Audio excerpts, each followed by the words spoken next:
Welcome into Triple Zeros, the anti-hot take sports show. I am your host, Josh Buckhalter. Be sure to follow me on Twitter, X, at Josh G. Buck. Hit up the Facebook page, Clocker Sports. Website is clockersports.com, and the email address is contact@clockersports.com. Follow the show on 3 Zeros Pod, at the number 3 zeros and then pod, on Facebook, on Twitter, X, and Instagram. It's gonna be really impossible for me to not say Twitter. I'm just letting you know that right now. Good show planned out for you this week. Got to talk to a few of the Bears players today in the locker room. I have a written article coming out later on tonight. This is being recorded on Wednesday. Just them talking about Las Vegas Raiders edge rusher Max Crosby and how much of a challenge he presents. So be on the lookout for that. If you have not already seen that come across your feed, be sure to check out clockersports.com to find that. Of course, like, rate, review, share, subscribe, all those great things to help the show grow. We are trying to do this more consistently so that we can actually start seeing some return on that right there. Really would like to grow this platform because I think, there's a lot of good stuff to hear and had it rolling at one point in time and just kind of lost its way. So I really want to get it back to where it was with a strong following and delivering you guys some of that great content that I feel like I'm bringing. So that being said, we'll get to some of that great content. And again, like I said, heard from head coach Matt Eberflus and quarterback Tyson Bagent, and then got to speak with the bulk of the offensive line, save for starting center Cody Whitehair, who may or may not be the starting center this weekend. We'll talk about that in a second. But also, this episode wanted to make sure that I get into a lot of the other stuff going on around the NFL and in the NBA, because the NBA's preseason is coming to a close. So I want to make sure that most importantly, I think today we're going to cover the rankings in each conference, and then we'll get into some other stuff as we go along, and then maybe some couple of storylines as well today. But I definitely want to make sure that we hit on more than just the Bears, because I've been really, really Bears heavy, trying to make sure that I have an outlet for all the content that I'm getting, all the great audio that the players have been gracious enough to help me collect with their time. All the players are always great. Whenever I ask if there's any problem, they're pretty polite about it. Like, can we do video? Not do video this time. Can we just do it? Maybe not today. They're really good about that kind of stuff. So I really appreciate all the time that they ever give to me. Little old me trying to get you guys to give me a soundbite. So I do appreciate it. But today's soundbite will be from practice squad quarterback Trace McSorley, who was added this week to the roster with quarterback Justin Fields dealing with a thumb injury. Rookie undrafted free agent Tyson Bagent is actually slated to start this week. If Fields is officially unable to go, he is looking doubtful for this week. Eberflus said he is dealing again with that dislocated thumb, and Eberflus said that they have not ruled out surgery, but as of right now, it does not seem to be like they're planning it. Saw him today; he had his hand wrapped. Fields did.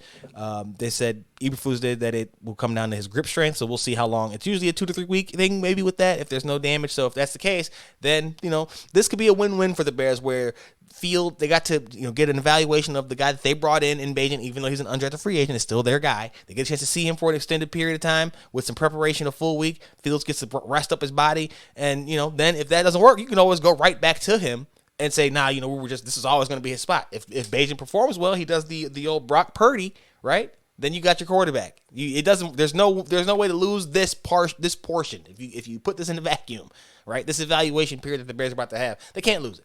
So even if they're terrible, they can see how Bagent handles it compared to how Fields handled it. If there's a significant upswing for everybody, guess what? You might have a tougher decision to make a couple of weeks from now. But as it stands, this is just a perfectly win-win situation. So again, though, they did bring in Trace McSorley. Remember, Nathan Peterman is still on the roster, on the active roster.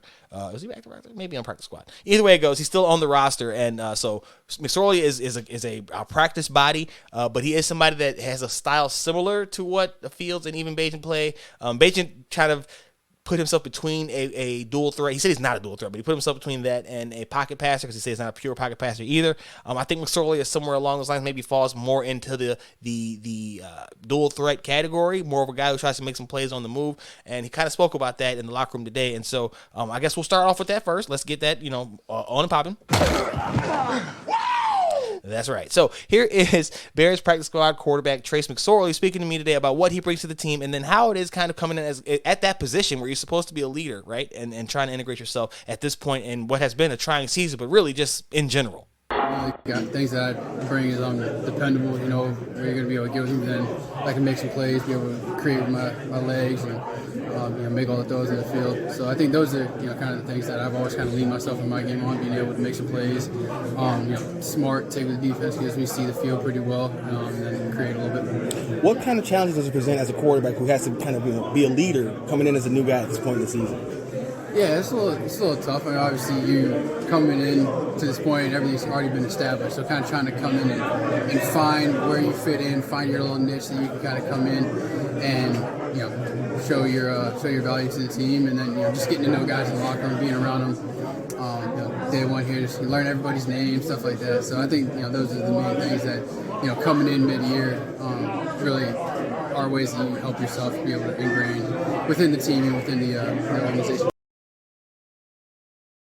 That was Bears practice squad quarterback Trace McSorley speaking in the locker room today after practice. First practice with the team. McSorley has 3 years in the NFL, 2 years with Baltimore, spent last season with the Arizona Cardinals, made 6 appearances with the Cardinals, even starting a game. He is 0-1 as a starter in his career. But he's completed 48 of 93 passes. That's 51.6 completion, 502 yards, 1 touchdown, 5 interceptions. He'll fit right in. No, I'm kidding. He seemed like a good person. Seemed like again, everybody's gracious with their time, so I'm always appreciative of that, and I'm only kidding. But it's dire situation when we start bringing in quarterbacks. I know that they've been holding out hope for Fields, and it seems like Eberflus said they were optimistic with where things are with his recovery right now. But you start adding in bodies at that position, it's only fair to wonder how long it's going to be before he's actually back on the field. So, again, not too worried about it because I think that this is a win-win. And I think there's something else, too, that the outside world may not give about Bears fans, because you see a lot of these memes, especially in times like this, which is typically every season, when the Bears get to losing and I don't know how Bears fans can do it. First of all, fan is short for fanatic, so there's that. But also, there's no player, I think, that is held in higher regard than the team itself. So even if they criticize the team, if they're upset with how the team is functioning, no matter what it is, if the next move is the best move, fans are generally going to be for it, even if they didn't like how it got there. So I see that a lot of those takes from outside Bears Nation, and just wondering how could the Bears fans still be fans after what the organization has essentially put them through over this past, good God, forever, since 1985 essentially, but especially with these last few years with how they've had so much overhaul and change and upheaval with only one actual winning season to show for it. It's kind of disheartening. So it's tough, but again, it's the eternal hope. Fan is short for fanatics, so there's rationalism is out the door, right? That's just gone. But also that eternal hope of, well, the next time could be the right time. The next guy could be the guy. To that, I always say you have to fix fundamental issues before you can start worrying about the players on the field, because the players on the field have to be put in position to succeed. And I've often questioned if that was happening at Soldier Field and up at Hallis Hall. So we'll see if whatever happens, whatever unfolds the rest of this season goes in line with that, and they actually do, try to do their best to foster an environment conducive to success for a young quarterback, or if we see more of the same. To that point, people clamoring for a Caleb Williams, who struggled this past weekend against Notre Dame, who are clamoring for a Drake May, who somehow, despite being the number 2 over, prospect in the draft, I don't think is even close in terms of being a prospect as Caleb Williams. He's just, quieter, and he's number 2 because by default at that point. When we see somebody else might slide into that range and take that spot from him. But my point here is, no matter who you put back there, and I tweeted this out, again, follow me on Twitter at Josh G. Buck, if you don't fix the offensive line, if you don't have skill positions that are really all working in sync, if your offensive scheme is not functioning, humming at a high level, guess what? You're going to look bad, and things are going to go poorly. So I'm just not convinced that, even if it's not Fields, right? I'm a Fields fan, but again, like I just told you, if it means success for the Bears, then so be it. That's the most important thing. I don't know if I have a lot of faith that it wouldn't be the organization's fault and not Fields. I mean, players get ruined all the time, and who knows what would happen if he were to leave and go elsewhere. But I haven't seen the evidence that this organization has been able to foster that kind of environment to this point. Just haven't. It has not existed. Have not seen it. Don't know if we will see it. So that's kind of where I'm at with that. But it's not to say that they can't. It's just that they haven't. And so I understand fans' skepticism to buy into it. I understand feeling as though the other shoe was just eventually going to drop, because it typically does. But again, and this kind of applies to my outlook on Beijing going forward here. You kind of take what happens and hope that it works out for the best, because that's all you can really do. So The Bears are in a very interesting spot right now. And I think that, like I said, it's a win-win evaluation window for the next week or two, maybe 3 to 4, who knows how long. But the one thing that I don't try to dismiss or I don't try to overlook is that no matter what, you're going to have people who are going to support the decision to move on from Fields or to stick with Fields, whatever. There are going to be people who deride the decision. And there are people who were just there to troll. So I kind of try to sit myself in the back, and I know I've kind of taken a circuitous route to get to this, but I'm just long story short. The fandom part, you put that to the side when you look at a team that's constantly tried to find the solution and hasn't. But then when you're evaluating, it's hard to not look at this and say that the Bears are primed to be in the best situation possible because they can pick their next franchise quarterback, right? But then you have to come back to, well, if they keep doing things the way they've been doing, it won't matter.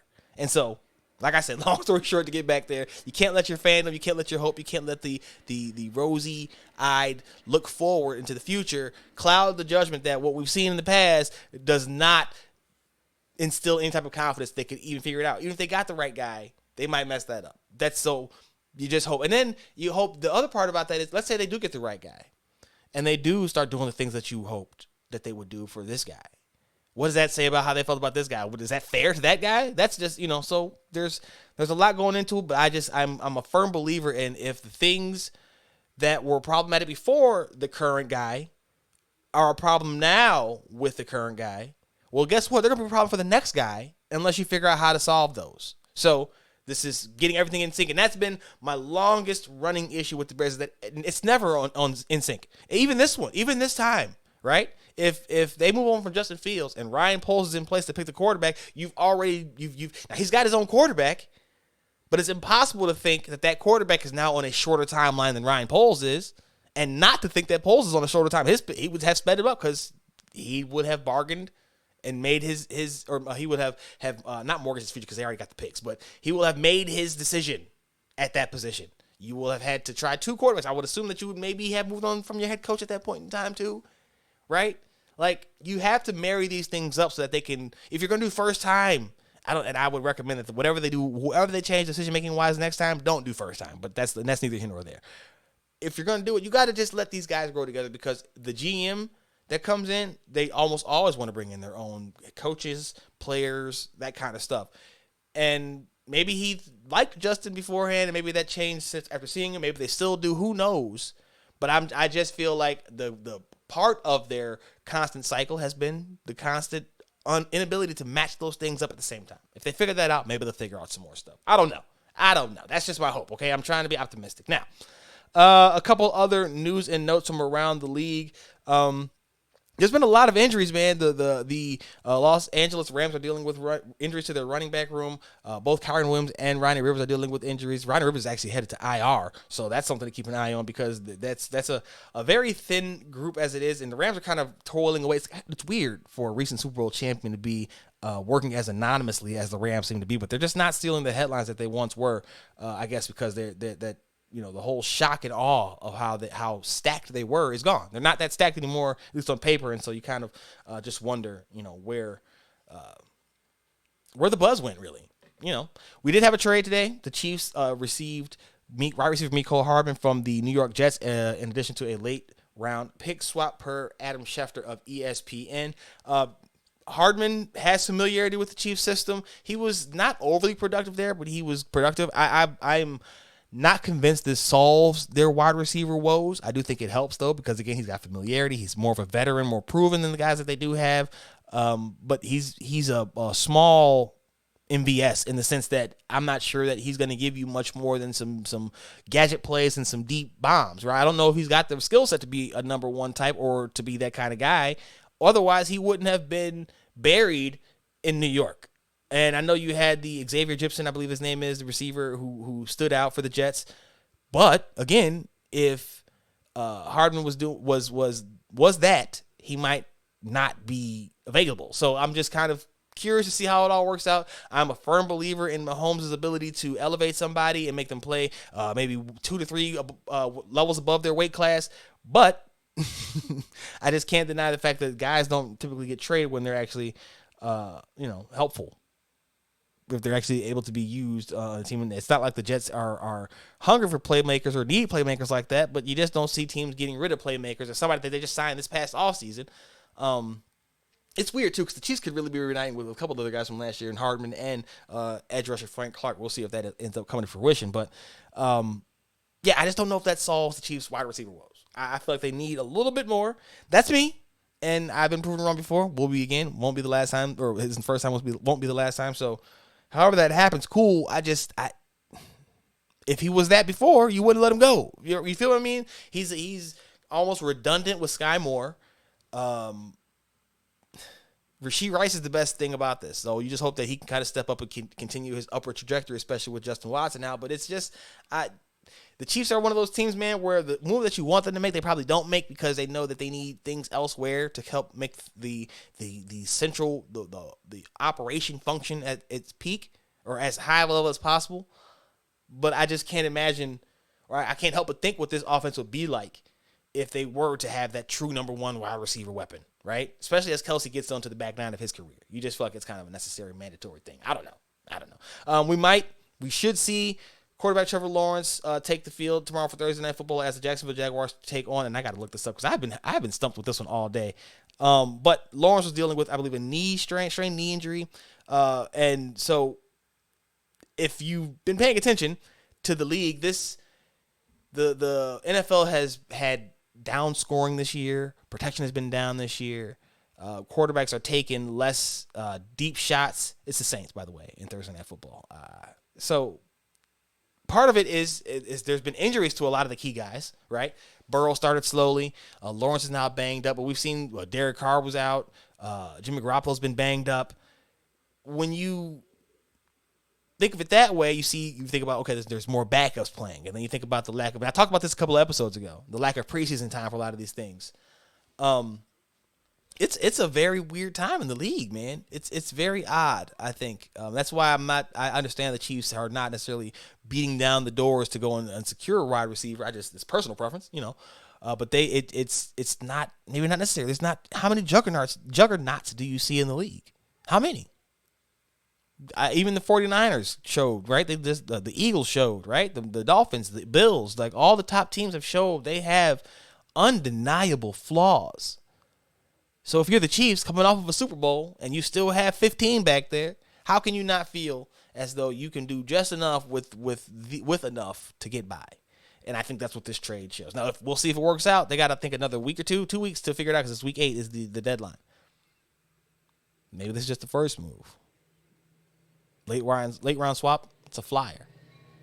But I just can't help but think that they could stand to do a little bit more to help out Patrick Mahomes as he tries to lead them back to the Super Bowl. So that was just, like I said, there's been some injuries. Mahomes is healthy. That's not the injury. But the overall play in the league has been disappointing to me. And I know I talked about this already, so I don't want to go back too deep into it. But just the lack of explosive plays. And again, like I just said, they talked about how it's kind of down this year. It's weird how we got to this point, though, because the league it kind of just happened where you had the league spreading the ball out and quarterbacks passing and second and third, but then defenses adjusted almost quietly to, okay, well now we're just going to sit back. As a Bears fan, you hear a lot of the complaints about the cover 2. Well, guess what's not necessarily cover 2, but deep coverage is prevalent across the league so that teams don't get beat over the top. It's having an effect. I'm wondering when, because the big topic this offseason and with, I guess, into the season with Jonathan Taylor was running backs. And with the shift, I'm just wondering if we start seeing a shift back towards the running backs and what they can bring and how their skill sets can be. I just wondered. Just a wonder. Also, around the Bears trade rumors, I had to bring that up too. Jalen Johnson, said he'd be a fool to not think about it, not understand that he could be traded after what they did with the past couple of seasons, last year, especially with Roquan and Robert Quinn. So it's the league is moving. The year's moving fast. First and foremost, let me say that we're already in week 7, right? So they only have one more week. Excuse me. The Chiefs have one more week to make a decision after this one. So, but yeah, the season's moving fast. We're already coming up on the trade deadline, and there aren't any juggernauts. Like, I'm just trying to recap this, make sure I'm on track here before I move on to the NBA stuff. Aaron Rodgers still talking about Dr. Fauci. We found out that Rodgers getting paid by Pat McAfee and has made over 7 figures, which, by the way, I was maybe the amount, but I'm not surprised to see that Aaron Rodgers, a All-Pro Hall of Fame quarterback, right? And when it comes time, he'll probably make it, is getting paid to make regular guest appearances on a cable talk show, sports talk show. One that needs some credibility, because despite the fact that their host is very much a former professional himself, many people view Pat McAfee as sort of the frat boy kind of non-media member. So it adds the credibility of the show. McAfee says that he openly acknowledged that he pays Rodgers, but that's not surprising. You think these guys have access? They're just giving out access like this? Also, when you hear Rodgers talk about, I kind of pointed out, he invited Travis Kelce to the show to debate about the vaccine. You don't invite somebody else's show unless you know that you got that kind of pull. You know you got that kind of pull because you know they're paying you to be there. You're the guest of honor for real. So, yeah, I like the Eagles, but they have these kind of moments where you felt like. This past week against the Jets, right? They were 12-0 before against the Jets before this past weekend. Robert Saleh talking big smack after that game. Check that out. Last word on Sports. Wrote about that. He said that he embarrassed all the quarterbacks that they faced this year. Wrote about that. Last word on Sports on the Chiefs. I'm not sure about embarrassed, but they played a tough game and they beat the Eagles. And again, the Eagles were one of the teams in the NFC that we're just like, oh, we'll mark them down for this and this and that. And it just goes to show you any given Sunday is more than just a movie. Right, just a saying. It's a real thing, and I think that a lot of these teams would be kind of foolish if they didn't pay attention to that. Also, saw that NFL insider Dan Graziano suggested that the Chiefs should try to offer up a third rounder for Broncos wide receiver Jerry Jeudy, ignoring divisional rival. Maybe they don't want to deal with all that stuff because he mentioned that as well. But the recent back and forth between Jeudy and wide receiver Steve Smith, one of my favorite players of all time, offensive lineman Mark Schlereth, has been kind of interesting if you're somebody who might be interested in kicking the tires. First of all, Smith flat out said that he would suggest that teams do not trade for Jeudy because he cannot take criticism.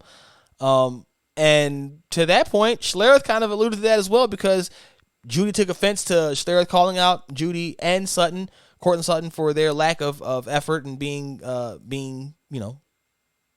I guess ready to go all the time and being giving their, again, maximum effort.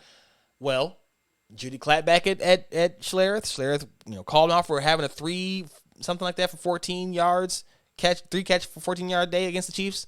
Like, there's Jared Judy's focus. It seems to be elsewhere other than proving the doubters wrong on the field. That's the only place that you're going to do it. Talking is not going to help. Again, you switch locations, you switch the change of scenery there, right? You get him into Kansas City with Mahomes, maybe that changes, but it's got to be questions that you ask if you are even considering it. Like, man, if this dude is really being bristling like this to players, one who played the position in Steve Smith and was very, very good at it, mind you, right? Okay, and then five-time Pro Bowler, five-time Pro Bowler, 2-time Super Bowl champion, Mark Schlereth. 12-year veteran, I know that for damn sure, right? 12-year veteran, former Bronco, former Hog of the Washington, formerly Washington Redskins, now the Commanders. I just don't know who can say something then if it's not those people, because we see athletes all the time saying, I don't respect these journalists. They didn't play the game. They don't have credit. Okay, these guys played, and you still bristling. New age, man. It's the new age of athletes. I just don't know who else is going to say something. Cult hero at your position and somebody from your organization's past that is pretty highly viewed. Who else is going to say something? That's tough, man. That's tough. And I hope that Jeudy figures it out and he gets the game starts coming to him a little bit easier. Don't know if that'll be indifferent with the way that stuff's going around, but we'll see. We will see. Any other NFL news that I want to touch on before we switch over? I'm not really sure. The C.J. Stroud, just want to throw this note out there. Big fan of C.J. Stroud's game. Hope that he is the one that goes ahead and bucks the trend for Ohio State quarterbacks. If it's not Fields when he comes back from his thumb injury, whatever the case may be. I am a fan of all that they have going on between Stroud and DeMeco Ryans down there. And I like the Will Anderson pick as well in the draft. So big fan of what the Texans got going on, at least in those 3 spots. Hopefully, if they can keep it up, I like success stories like that. What else? Dak Prescott and the Cowboys got a big win, tough win. I think they needed that kind of win. We talk about them not being the team that they build themselves as, but being that team comes with games like that as well. It's any given Sunday. I just talked about it. Any given Sunday in the NFL. So for the Cowboys to kind of not struggle, but go up against the Chargers team and have to play that kind of a game, I think that's what you need. And you got to prove, you got to test your mettle. You got to kind of will your way to it sometimes, and they did it with a lot of defensive help. That's fine. That's perfectly fine. You need some luck. That's fine. Those kind of wins, though, are the things that you can draw back on when it is going rough, and you can say, "Hey, we've pulled games like this out before. We've made it through this before." That's just my brief thought there. If there's anything else, I'll probably try to touch on before the end of the show. But I think the biggest thing that we have with the NBA going on, or the NFL right now going on, is the trade deadline coming up. Who's going to be moved? Where the Bears, again, like I said, have several candidates. Darnell Mooney, wide receiver. Cornerback Jalen Johnson. Cody Whitehair could be a guy who gets moved. You never know. Eddie Jackson could be a guy who you never know. Elsewhere around the league, man, you still have Chandler Jones floating out there. Hopefully he gets his mental health correct. He seemed like he was going a little bit off the rails. It's the pressure of on these athletes, I think, might be something that we need to examine too, because between Chandler Jones and Kai Jones, in the NBA, there seems to be an uptick in these kind of outbursts from players, and I hope that everybody just gets the help that they need. And that's actually a good way for us to transition over into the NBA side. I don't have much more updates on Kai Jones' situation. I do want to say something, though. Austin Rivers kind of talked about the Hornets needing to put some more professional players, more professional pieces around LaMelo Ball so that he can thrive. And Miles Bridges took some offense to that, only for Miles Bridges to then turn around and get himself back in trouble. Now, we don't know. I did not look any further into it. I just find that funny in and of itself, because how dare you question him and then go prove him right afterwards? Like that's got to be foot directly to mouth. Do not pass go. Do not collect $200. That struck me as both funny, odd, and interesting, because again, you didn't have to say anything, and you did, and then you did, and let yourself get popped again for some dumb stuff. That seems like a bad idea. I don't know. Maybe that's just me. Otherwise, let's go through these conference rankings, because like I said, I already feel like I touched on it briefly, but I want to actually get into where I see all these teams kind of shaking out once the season actually gets going. So we'll start off with the Western Conference, because that's where the champions reside, the Denver Nuggets. I do not know if the Nuggets will finish as the top seed in the Western Conference, only because I'm not sure if they'll care as much. They're coming off of an extended run last year. They've already won it, and they know that the real test is being healthy and available for the postseason, rather. And so I could see a team like maybe LA, if they get off to a hot start. I can see Phoenix taking that top spot. Even though they're going to deal with a lot of injuries anyway and player maintenance, they have so many guys that are stars. They could probably get away with resting one star each night throughout the week and being able to survive that way going forward. So I don't know. We'll see those two contend for it. Maybe even Sacramento. People are not talking about enough about Sacramento and how I would only expect them to build and maybe even implement some more defensive principles into what they did with that offense last year. Mike Brown is still the head coach, and he is a defensive guy at heart. So don't be surprised there if you see the Kings do even better than last year, because they are able to now shift that focus from implementing an offense and building on the offense to now doing the same thing on the defensive side of the ball. We'll see. They don't necessarily have all the pieces in place to do it, but they got a lot of them, and so I could see, again, that kind of a shift happening. So we'll go. I'll give Phoenix. Oh man, I don't really want to give Phoenix a top spot. I'm not gonna lie to you. If I'm gonna give Phoenix or LA a top spot, I might as well keep Denver up there. Oh, and I don't like that. I just don't like it. It doesn't feel like they're gonna. I don't know if they're gonna do it, but we'll give it to them, because I can't put anybody above them at this point. And I think that's probably the best way to look at it. But then right behind them, I'm going to go with Phoenix and LA, and I say that because I think the way that Phoenix will be able to rest players will be a little bit less burdensome than the way the Lakers will be able to do it. So I can see the Lakers not getting that high of a building, but I do bidding that high of a spot. I don't know what word I was looking for there, but we'll go with high of a spot. We're going to go with Denver. We're going to go with Phoenix. We're going to go with LA, and it probably won't shake out like that at all. But these are my power rankings / standings, that way I see it shaking out. Oh, I'm sorry. Denver, Sacramento, and then we'll go with the Phoenix and LA. If you want to flip those two, that's fine by me, but that's where I see that shaking out. And then we're going to go with Dallas, Golden State, right? Yeah, Denver, Sacramento, Phoenix, LA, Lakers, Dallas, Golden State Warriors, because they're going to be without Draymond Green for, I believe, the starts. No, he's back practicing. Maybe they won't miss him too much at all. But they're older. I just feel like they're the same kind of way. They kind of just want to get to the postseason healthy more than they want to, earn that top seed like a lot of the young and up-and-coming teams might. That's why I say Sacramento could have a real chance to go up and do it, because they're still that team that's still hungry for that kind of thing. Okay, one more time from the top. We're going to run straight through. Denver, Sacramento, Phoenix, Lakers. Then you got the Mavericks, Warriors. And then we get a little interesting because I could see it being the Clippers, right? That would be the expectation because the Clippers have those guys. I don't think those guys are going to be healthy again. They have not been, so they give me no reason to believe that they will be. I'm going to put Dallas there and then New Orleans, and then we'll go to the Clippers because I just don't see it happening. So, one more time because I got to make sure I got this all right in my head. Denver, Sacramento, Phoenix, the Lakers, the Mavericks, the Warriors, the Timberwolves, the Pelicans. That's your 8 right there, okay? That's your 8 teams. You're already too deep into the play-in tournament. And then after that, Memphis, and that they could probably be higher. I don't know how Ja's being out is going to affect them long term. They don't have Tyus Jones anymore, so we'll see how that goes. But I'm going to put Memphis at the bottom right there. They're going to be 9. I know that's probably way too low, and I'm going to be ridiculed for it. I don't care. That's where they are right now. Until we see it happen. I don't expect them to be that low, to be honest with you. But that's where they're going to slide in now because I like all those other teams better for now. When Ja comes back, man, I can see them skyrocketing and maybe even overtaking a team like the Warriors because I just think the Warriors are going to have to walk a fine line this season. They got rid of some of that. We'll see. We'll see how that plays out. And then the bottom of the bottom, in no particular order, will be, and Thunder will be right there too. I'm sorry. The Thunder will also be pushing for a play-in spot that could give some of those back-end teams a bit of an issue. But the Spurs, the Utah Jazz, I think will try to give a fight, but I think they'll still kind of fade a little bit as the rest of the season goes on. We'll see.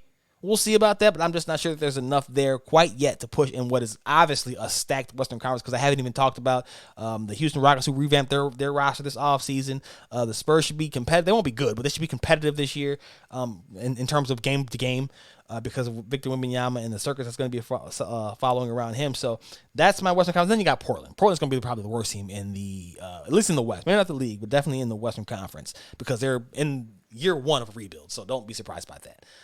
Eastern Conference, and I'm going to do this a little bit quicker.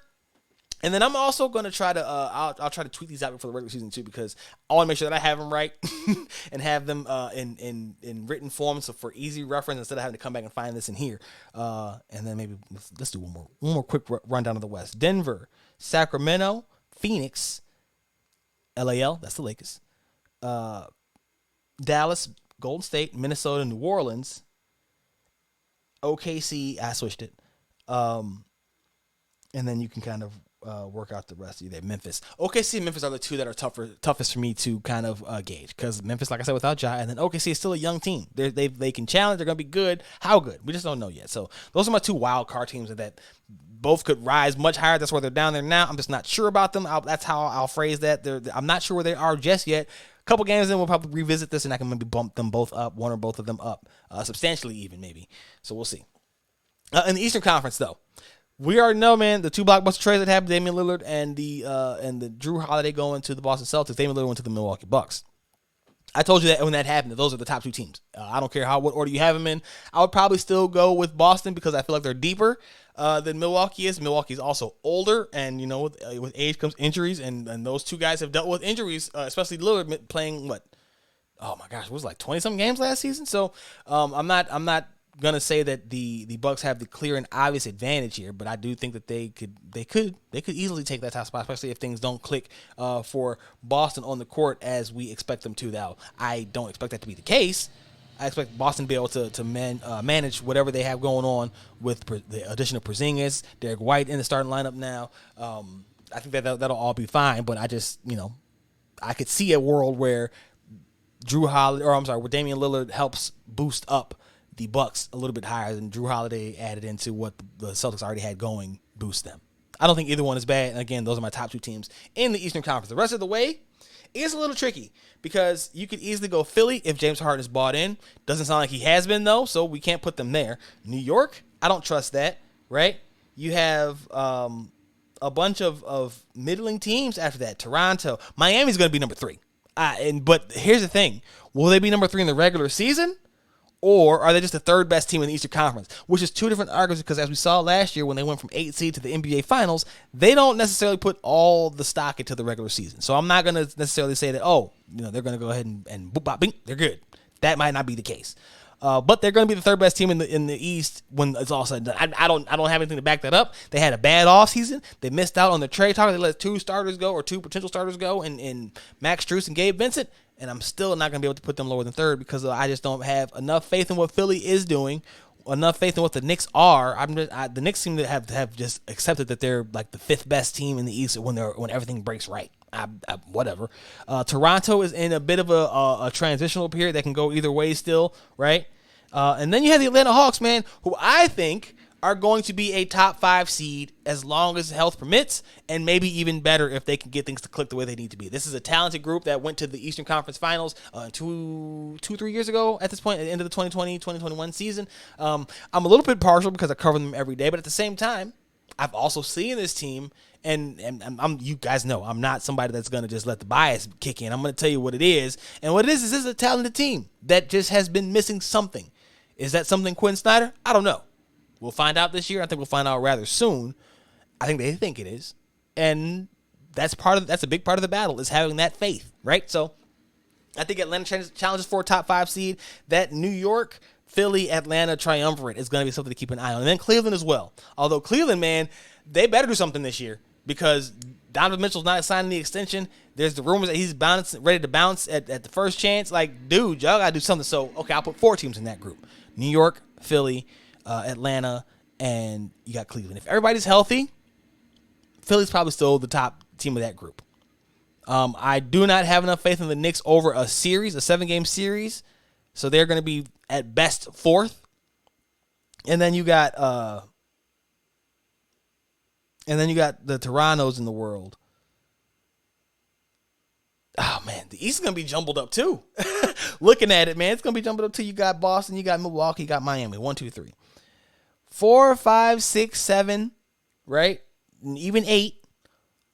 You're going to have Philly somewhere. You're going to have New York somewhere, Atlanta somewhere, Cleveland somewhere, Toronto somewhere. We haven't even talked about the up-and-coming team like an Indiana Pacers, right? A team that's insisting upon itself in the Chicago Bulls, right? Like, what about Detroit? What if they get to be a little tougher than we thought because they got Cade back this year? Brooklyn they clung to it, but they were a playoff team last year. This is going to be an interesting season, and so I'm going to leave the bottom of that a little bit blank. I don't know what the 9 teams are going to be, but I'll say the top is set. It's Boston, Milwaukee, Miami. I don't care what Miami's regular season record is at the end. They're the 3rd best team in the conference at the end of the day when all is said and done, when the rubber meets the road. After that, I'll give you a cluster. We got it because the East is tough with how fluid things kind of still are. Between Hard and the Bulls might do something, that kind of stuff. But 4, 5, 6, 7, and 8, you got, again, Philly, New York, Atlanta, Cleveland, and Toronto. Right under that, though, you still have the Chicagos, the Brooklyns, the Indianas. That's 11 teams. One of those teams is not going to make it. And there's still 4 more teams. It's going to be an interesting season. I'm looking forward to it. And we got about another week until we get kicked off and the games count for real. I'm excited about it. Hope you are too, man. And that's going to do it for this episode of Triple Zeros. Be sure to follow me on Twitter at JoshyBuck. Hit the Facebook page, Clocker Sports, website, Clocker Sports, and the email address is contact@clockersports.com. And, of course, follow the show on Facebook, on X, Twitter, and Instagram at Clocker Sports. 30 Pod is the show, and myself, Josh G. Buck. And, of course, read the stuff. Last word on pro football, heavy on sports, that's Lakers and Bulls, and soaring down south. And, of course, you can read everything at clockersports.com. Until the very next time, you already know what it is, man. We gone.